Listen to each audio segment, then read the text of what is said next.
ब्रह्मवेदस्वरूपं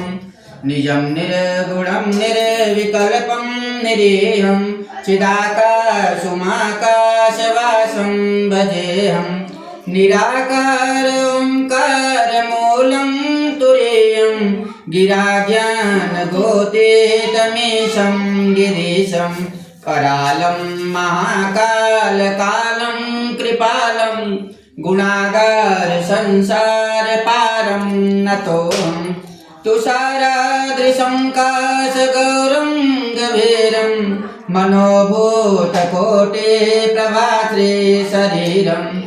स्फुरन्मूलकल्लोलनियचारु गंगा लसद्भालवालेन्दुकण्ठे भुजङ्गा चलत्कुण्डलं भ्रूसुनेत्रं विशालं प्रसन्नाननं नीलकण्ठं दयालं मृगाधीशचर्माम्बरं मुण्डमालं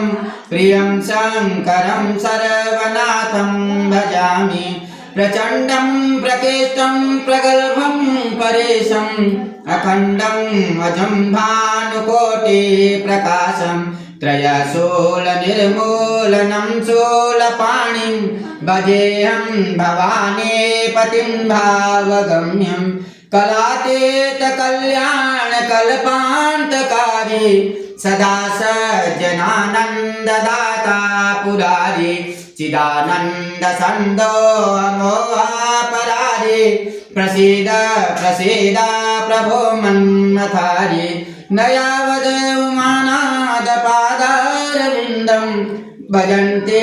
लोके परे वा नराणां न तावं सुखं शान्ति सन्तापनाशं प्रसीदे प्रभो सर्वभूतादिवासम् न जानामि योगं जपं नैव पूजां नतोऽहं सदा सर्वदा शम्भुतोभ्यं जराजन्म दुःखोदकैताप्यमानं प्रभो पायापन्नमामीश शम्भो रुद्राजगन्धं प्रोक्तं दिप्रेण हरतोषये ये पठन्नरभक्तायां तेषां शम्भो प्रसीदते। बोले नमः पार्वती पतये हर हर महादेव।